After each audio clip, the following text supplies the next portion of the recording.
Hello students, आपको याद ही होगा लास्ट लेक्चर में हमने integral domain, skew field, field की डेफिनेशन पढ़ी थी और फिर कैंसलेशन लॉ पढ़ा था कि कैंसलेशन लॉ क्या होता है, और फिर हमने चेक करा था कि इंटीग्रल डोमेन में कैंसलेशन लॉ क्या है, होल्ड करता है। अब हम पढ़ते हैं नेक्स्ट थ्योरम, जो क्या बता रही है कि every field is an integral domain, कि हर एक फील्ड क्या होता है, इंटीग्रल डोमेन होता है, लेकिन कन्वर्स ट्रू नहीं है। ठीक है, तो कैसे, देखिए फील्ड की डेफिनेशन याद कीजिए। फील्ड क्या थी? फील्ड था टोटल 11 प्रॉपर्टी। 11 प्रॉपर्टी कौन कौन सी थी? 8 तो थी रिंग की, प्लस यूनिटी, यूनिटी मतलब मल्टीप्लिकेटिव आइडेंटिटी, प्लस कॉम्यूटेटिव लिख लेते हैं पहले, कॉम्यूटेटिव, और every non zero element is unit. ये टोटल होगी 11 प्रॉपर्टी। और इंटीग्रल डोमेन क्या थी? इंटीग्रल डोमेन थी 10 प्रॉपर्टी थी ring, plus commutative, plus without zero divisor. ठीक है, तो इसका मतलब ये हुआ कि हम क्या मान के चल रहे हैं कि एवरी फील्ड दिया हुआ है हमें, और उसको क्या प्रूव करके दिखाना है? Integral domain. फील्ड दिया हुआ है तो ध्यान से देखिए 11 प्रॉपर्टी दी हुई है, जिसमें से कि रिंग कॉमन होगी, कॉम्यूटेटिव भी है। तो अगर फील्ड को इंटीग्रल डोमेन प्रूव करके दिखाना है तो सिर्फ किस चीज की कमी है? सिर्फ कमी है ये प्रूव करके दिखाना कि वो विदाउट जीरो डिवाइजर होगा। तो शुरुआत करते हैं कि let F comma plus comma dot be a field. ठीक है, फील्ड मान लिया, commutative ring with unity and every non zero element क्या? यूनिट। फिर मेंशन करेंगे टू प्रूव कि f is an integral domain, it is sufficient to show that कि f is without zero divisor, कि f के अंदर जीरो डिवाइजर नहीं है। ठीक है, तो to prove f is without zero divisor, without zero divisor क्या करें? लेट a कोमा b दो एलिमेंट ले लिए f के, सच दैट कि a b equal to zero. कैसे प्रूव करके दिखाएं कि जीरो डिवाइजर नहीं है? या तो ये प्रूव करके दिखाएं कि ए जीरो है, या ये प्रूव करके दिखाएं कि बी जीरो है। इफ अगर ए जीरो नहीं है तो क्या प्रूव करके दिखाएंगे? बी जीरो है। और अगर बी जीरो नहीं है तो प्रूव करके दिखा सकते हैं कि ए जीरो है। इफ ए जीरो नहीं है, नाउ देखिए ए किसके अंदर है? एफ के अंदर, सच दैट कि ए जीरो नहीं है। और फील्ड की डेफिनेशन में क्या था? Every non zero element is a unit. अब यूनिट कौन था? जिसका मल्टीप्लिकेटिव इनवर्स क्या करता था? एग्जिस्ट करता था। तो फिर ए इनवर्स किसमें एग्जिस्ट करता है? फील्ड में। Now a b equal to zero, pre multiply कर लीजिए बोथ साइड, किससे? ए इनवर्स से, क्योंकि ए इनवर्स क्या कर रहा है? एग्जिस्ट कर रहा है। अगर एसोसिएटिव लॉ लगा दो मल्टीप्लिकेशन का, ए इनवर्स ए बी, और आपको पता है रिंग में किसी भी एलिमेंट को जीरो से मल्टीप्लाई करो क्या आता है? Zero. A inverse A unity यानी कि 1, और 1 इंटू बी, बी। तो देखिए क्या आ गया? बी जीरो आ गया। अगर ए जीरो नहीं है तो किसको जीरो होना पड़ा? बी को जीरो होना पड़ा। सिमिलरली अगर दूसरा केस मान के चले, इफ बी जीरो नहीं है, सेम आर्ग्यूमेंट, बिल्कुल सेम टू सेम। बी किसका एलिमेंट है? फील्ड का। आपने माना है बी जीरो नहीं है, और फील्ड में तो हर एक नॉन जीरो एलिमेंट का क्या करता है? मल्टीप्लिकेटिव इनवर्स एग्जिस्ट करता है। तो बी इनवर्स किस में आ जाएगा? एफ में। अब की बार क्या कीजिए, जो a b equal to zero था उसको पोस्ट, बल्कि क्योंकि फील्ड है तो कॉम्यूटेटिव भी है तो प्री भी कर सकते थे, बी इनवर्स से क्या कर लिया? Post multiply. अब एसोसिएटिव लॉ लगाएं तो बिल्कुल सेम टू सेम है, 0 इंटू बी 0 और बी इनवर्स 1, ए इंटू 1 ए। तो देखिए अगर a को नॉन जीरो मानते हैं तो b को जीरो होना पड़ रहा है, और अगर b को नॉन जीरो मानते हैं तो किसको जीरो होना पड़ रहा है, a को। तो यानी कि दोनों में से किसी एक को तो जीरो होना ही पड़ेगा। तो हम क्या लेके चले थे, a b equal to zero, तो क्या है या तो a जीरो या b जीरो। तो इसका मतलब f क्या हो गया, f के अंदर भी विदाउट जीरो डिवाइजर की प्रॉपर्टी है फील्ड के अंदर भी। तो फील्ड क्या बन गया है आपका, इंटीग्रल डोमेन। लेकिन देखिए क्या लिखा हुआ है, कन्वर्ज ट्रू नहीं है। इसके लिए अब एग्जाम्पल याद करना पड़ेगा।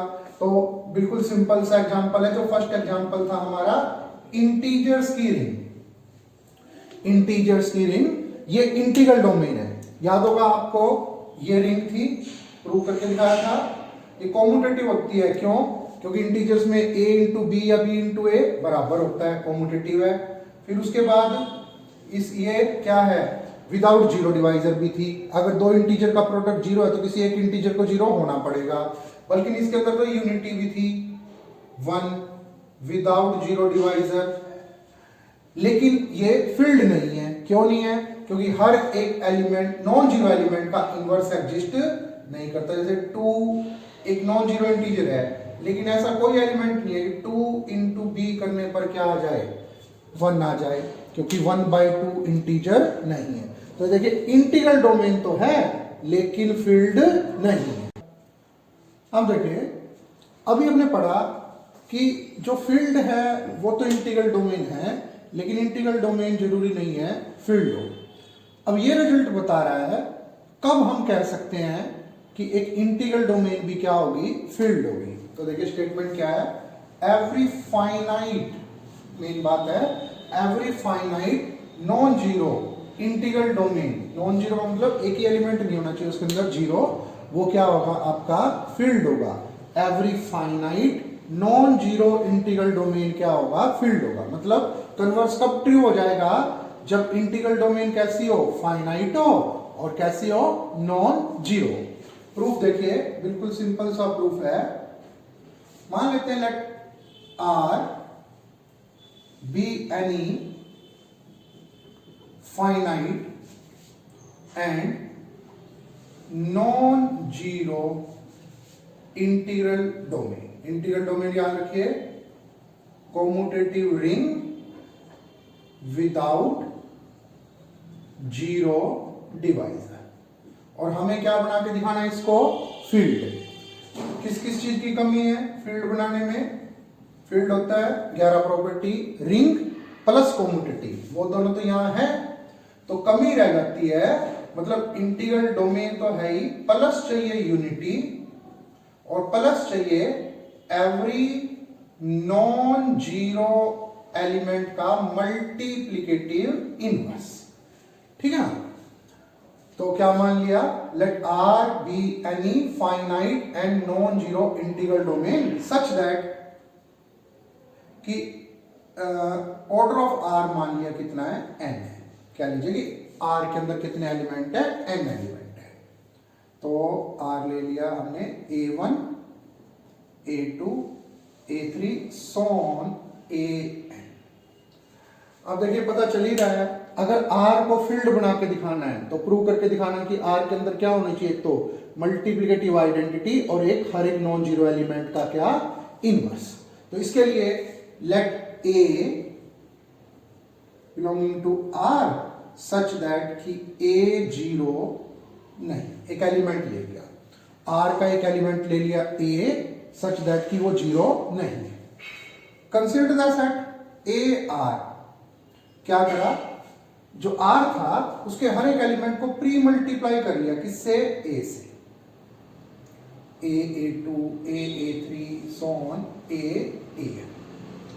अब देखिए ए किसका एलिमेंट है, आर का, इन्हीं में से कोई एक है ए एलिमेंट है आर का, A1 किसका एलिमेंट है, आर का, दोनों आर के एलिमेंट है। क्लोजर क्लास से एलिमेंट किसका होगा, आर का, ये भी आर का एलिमेंट है, ये भी आर का एलिमेंट है, और सारे आर के एलिमेंट है। मतलब जो ये हमने सेट बनाया है ये सबसेट है किसका, आर का। ठीक है। अगर हम ये प्रूव करके दिखा दें कि ये सभी एलिमेंट अलग अलग हैं, इनमें कोई भी दो एलिमेंट एक जैसे नहीं है, तो इसके अंदर कितने एलिमेंट हो जाएंगे? इसके अंदर एलिमेंट हो जाएंगे n। r के अंदर कितने एलिमेंट हैं? n। तो ये खुद किसके इक्वल हो जाएगा? r के इक्वल हो जाएगा। तो हम पहले क्लेम करते हैं, वी क्लेम कि all the elements of set A R distinct, कि वो सारे के सारे एलिमेंट क्या हैं? अलग अलग है। तो लेट इफ पॉसिबल,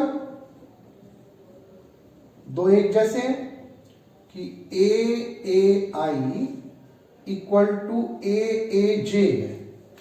मान लिया ए आई दो एक जैसे हैं, हमें तो प्रूव करके दिखाना सारे अलग अलग हैं, लेकिन हमने मान लिया दो एक जैसे हैं। तो क्या बना? इधर ले आइए, इनवर्स बन के आ जाएगा। एक आधा शब्द छोड़ के डिस्ट्रीब्यूटिव लॉ अप्लाई कर लिया, कह लीजिए ए कॉमन ले लिया। अब देखिए एलिमेंट तो अभी भी किसके हैं? सारे आर के ही हैं। और आर क्या है? आर तो विदाउट जीरो डिवाइजर है। तो विदाउट जीरो डिवाइजर में क्या होता है? अगर दो एलिमेंट का प्रोडक्ट जीरो हो, या तो पहले वाले को जीरो होना पड़ेगा या दूसरे वाले को जीरो होना पड़ेगा। जबकि ए तो हमने कैसा एलिमेंट लिया हुआ है शुरू से ही? Non zero. तो इसका मतलब यहां लिख देंगे but R is without zero divisor and A तो जीरो नहीं है, तो फिर जीरो किसको होना पड़ा? A I minus A J equal to zero. इसका मतलब ए आई इक्वल टू ए जे। इसका क्या मतलब हुआ? इसका मतलब हुआ अगर यहां दो एलिमेंट एक जैसे हैं, फिर यहां पर भी दो एलिमेंट एक जैसे हैं। जबकि तो हम क्या मान के चले थे? हम तो मान के चले थे आर का ऑर्डर क्या है? एन है, मतलब आर के अंदर एन डिस्टिंक्ट एलिमेंट है। तो यहां अगर दो एक जैसे यहां हुए तो दो एक जैसे यहां होना पड़ेगा। तो इसका मतलब क्या हो गया? ये तो कंट्राडिक्शन होगी।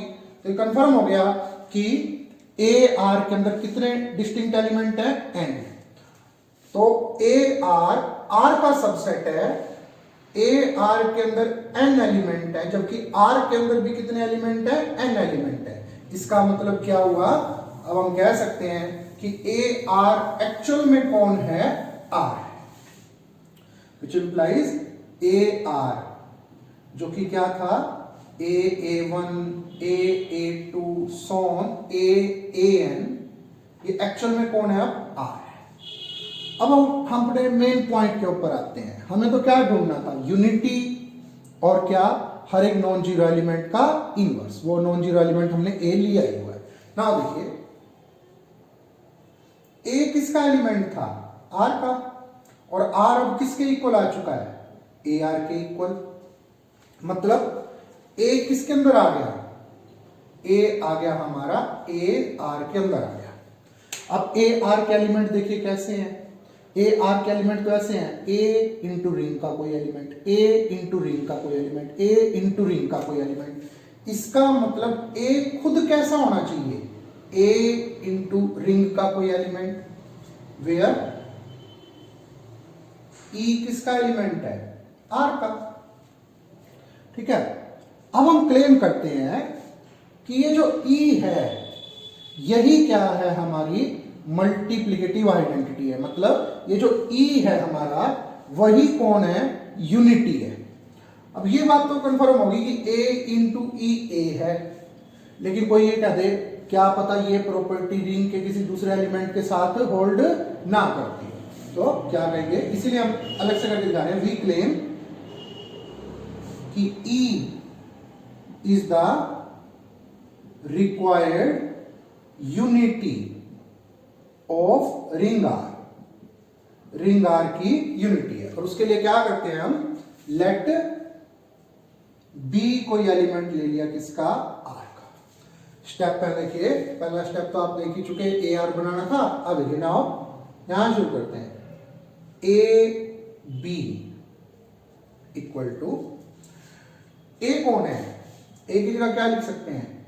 ए ई, क्योंकि ए तो आ चुका, into b, associative law, e b, a b, इधर ए बी है, एक साइड कर लीजिए, ए कॉमन निकाल लीजिए, b minus e b equal to zero. फिर वही बात, विदाउट जीरो डिवाइजर है, या तो ये जीरो या ये जीरो। ए तो जीरो शुरू से ही नहीं है, तो जीरो किसको होना पड़ेगा? b माइनस ई बी को 0 होना पड़ेगा। इसका मतलब ई बी किसके इक्वल आ गया, b। तो ये देखिए a इंटू ई, ए था लेकिन e तो कोई भी एलिमेंट ले लो रिंग का, b इंटू ई बी क्या आ रहा है, b। एक चीज और, ई बी को बी ई बी लिख सकते हैं। क्यों लिख सकते हैं, क्योंकि भाई इंटीग्रल डोमेन तो कम्यूटेटिव होती है। तो देखना आप कोई भी एलिमेंट ले लो रिंग का, e into b b, b into e b. इसका मतलब e कौन है, e रिक्वायर्ड यूनिटी एलिमेंट है। तो यूनिटी तो मिल गया अब हमें, यानी कि यूनिटी एलिमेंट तो क्या करता है, रिंग के अंदर एग्जिस्ट करता है। अब क्या रह गया, अब रह गया हर एक नॉन जीरो एलिमेंट का इनवर्स ढूंढना। वो नॉन जीरो एलिमेंट हमने ए ले रखा था, तो नाउ हम कहां पहुंच चुके हैं, 1। अब यूनिटी का सिंबल ले आ गया, किसके अंदर है, आर के अंदर है। ये तो कंफर्म हो गया, ठीक है। अब यूनिटी मिल गई, अब रहता है ए का non zero inverse, sorry non zero element A का इनवर्स ढूंढना। फिर यहीं से एक 1 किसके अंदर है, आर में। आर तो किसके इक्वल हो चुका है, ए आर के। तो फिर 1 किस में आ गया, ए आर में। अब 1 कैसा होना चाहिए, वही बात है, ए आर का एलिमेंट तो कैसा है, ए इंटू रिंग का कोई एलिमेंट, ए इंटू रिंग का। तो फिर 1 कैसा होना चाहिए, ए इंटू सी टाइप का, for some c belonging to R. तो देखो क्या आ गया, ए सी इक्वल टू 1, और ए सी को सी ए लिख सकते हैं। क्यों, क्योंकि कॉम्यूटेटिव है। तो देखो ए को सी से मल्टीप्लाई करें, यूनिटी आ रहा है, सी को ए से मल्टीप्लाई करें, यूनिटी आ रहा है। तो सी कौन है, सी डेफिनेटली ए का मल्टीप्लिकेटिव इनवर्स है। तो क्या ढूंढ के दिखा दिया, हर एक नॉन जीरो एलिमेंट का क्या मल्टीप्लिकेटिव इनवर्स ढूंढ के दिखा दिया। तो इंटीग्रल डोमेन क्या बन गई है, देखिए फील्ड बन गई। फील्ड क्या होता है, इंटीग्रल डोमेन। लेकिन इंटीग्रल डोमेन जरूरी नहीं है कि क्या हो, फील्ड। लेकिन कब कह सकते हैं कि इंटीग्रल डोमेन फील्ड होगी, जब वो फाइनाइट और नॉन जीरो। अब देखिए थोड़ा नंबर 4 है, एवरी स्क्यू फील्ड या डिवीजन रिंग के अंदर जीरो डिवाइजर नहीं होते, no zero divisor. Skew field क्या था, याद कीजिए, स्क्यू फील्ड था ring plus unity plus non zero element का मल्टीप्लिकेटिव इनवर्स, ये था। तो हमें क्या दिया हुआ है, स्क्यू फील्ड दिया हुआ है। मान लेते हैं let F comma plus comma dot be a skew field. वैसे ये प्रूफ लगभग हम सारा कर चुके। स्क्यू फील्ड मान लिया, क्या प्रूव करके दिखाना है, no zero divisor, zero divisor नहीं है। तो जो थोड़ा हमने आज ही करी थी, जिसमें हमने प्रूव करके दिखाया था कि फील्ड इंटीग्रल डोमेन है, वही है। Like a comma b, F का एलिमेंट ले लिए such that a b equal to 0। क्या प्रूव करके दिखाना है, या तो ए 0 या बी 0 प्रूव करके दिखाना है ना, कि जीरो डिवाइजर नहीं है। तो वही, इफ अगर ए 0 नहीं है, ऑब्वियसली ए किसका एलिमेंट है, एफ का, और हर एक नॉन जीरो एलिमेंट का तो मल्टीप्लिकेटिव इनवर्स एग्जिस्ट कर ही रहा है। तो ए इनवर्स किस में एग्जिस्ट करेगा, एफ में। क्या आ गया देखिए, नाउ आएगा एक्चुअल में, now a b equal to 0, बिल्कुल सेम टू सेम प्रूफ है। ए इनवर्स से क्या कर लिया, premultiply, A inverse into A 1 हो जाएगा, क्या आ जाएगा, बी इक्वल टू 0। ऐसे ही अगर मैं मान लूंगा बी 0 नहीं है, तो अब की बार किससे मल्टीप्लाई कर लेंगे, बी इनवर्स से पोस्ट मल्टीप्लाई कर लेंगे। तब तो मैंने ये कहा था कॉम्यूटेटिव है, तो प्री करो चाहे पोस्ट करो, लेकिन अब की बार तो पोस्ट ही करना पड़ेगा, क्योंकि स्क्यू फील्ड कॉम्यूटेटिव नहीं होता। तो देखिए क्या आ गया, ए 0। तो अगर ए 0 नहीं है तो बी 0, बी 0 नहीं है तो ए 0। तो सेम टू सेम वही प्रूफ है। तो ये आपको चारों थ्योरम कर दिया।